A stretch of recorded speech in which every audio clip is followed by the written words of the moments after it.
Selamat pagi Bapak Ibu dan saudara-saudara yang terkasih dalam Tuhan Yesus Kristus. Marilah kita mempersiapkan hati kita untuk menerima sapaan dari Tuhan melalui resapi hari ini. Namun sebelumnya mari kita bersama-sama terlebih dahulu berdoa. Mari saya hantarkan. Tuhan Allah Bapa di dalam kerajaan surga yang mulia, terima kasih Tuhan pada kesempatan pagi hari ini Engkau telah pertemukan kami kembali di dalam resapi hari ini.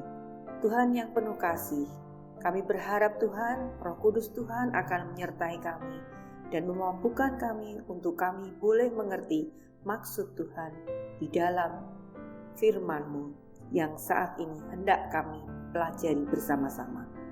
Kami menyerahkan Tuhan untuk hidup kami hari ini ke dalam tangan kuasa-Mu. Hanya dalam pengasihan Putra-Mu yang tunggal, Tuhan dan Juru Selamat kami, Yesus Kristus, kami berdoa dan mengucap syukur. Amin.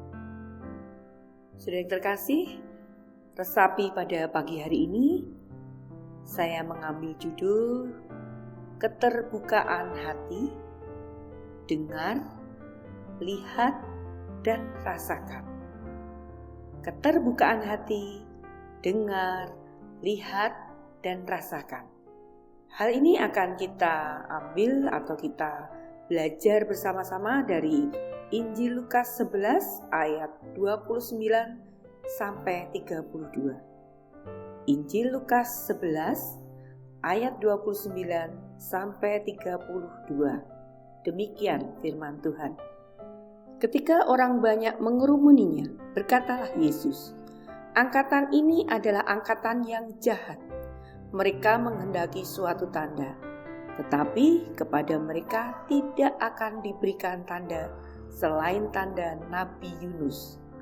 Sebab seperti Yunus menjadi tanda untuk orang-orang Niniwe, demikian pula lah Anak Manusia akan menjadi tanda untuk angkatan ini. Pada waktu penghakiman, ratu dari selatan itu akan bangkit bersama orang dari angkatan ini, dan ia akan menghukum mereka. Sebab ratu ini datang dari ujung bumi untuk mendengarkan hikmat. Salomo dan sesungguhnya yang ada di sini lebih daripada Salomo. Pada waktu penghakiman, orang-orang Niniwe akan bangkit bersama angkatan ini dan mereka akan menghukumnya. Sebab orang-orang Niniwe itu bertobat waktu mereka mendengarkan pemberitaan Yunus. Dan sesungguhnya yang ada di sini lebih daripada Yunus." Demikianlah firman Tuhan. Saudara yang terkasih, mungkin kita mengenal istilah retreat atau rekoleksi dan juga pernah mengikuti mungkin kegiatan tersebut Nah, dalam kegiatan tersebut kita memiliki waktu tenang sejenak untuk melihat kembali perjalanan hidup kita. Pada umumnya, kita mengumpulkan kembali pengalaman, merasakan perasaan yang muncul, mencari inspirasi, dan menimbang keputusan yang baik dilakukan untuk kemudian hari. Kegiatan ini mengasah kita untuk memiliki keterbukaan hati. Dalam Injil, Yesus mengangkat dua tokoh penting dalam Perjanjian Lama, seperti yang sudah kita baca tadi, yaitu tokoh Yunus dan Salomo.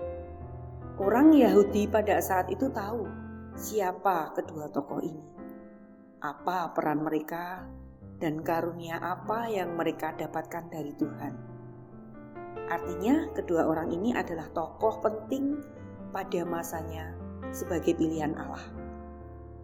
Dan orang pada masa itu sangat mendengarkannya sebagai utusan Allah. Yesus ingin para pendengarnya mendengar kisah dua tokoh ini, melihat pengalaman orang-orang di masa itu dan merasakan kehadiran Allah yang dialami mereka.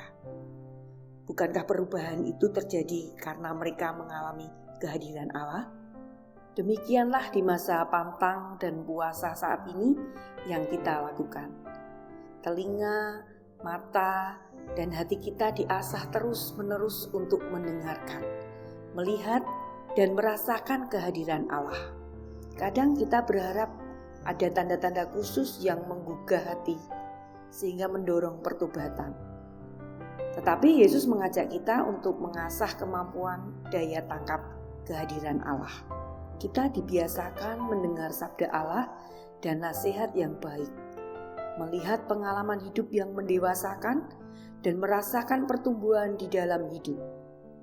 Di masa Prapaskah ini, kita diajak untuk mengasah telinga, mata, dan hati kita, sehingga kita dapat merasakan kehadiran dan penyertaan Allah dalam kegiatan harian kita.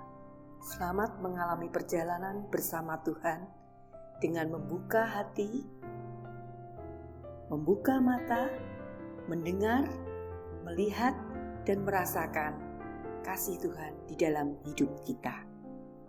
Amin. Tuhan memberkati kita semua.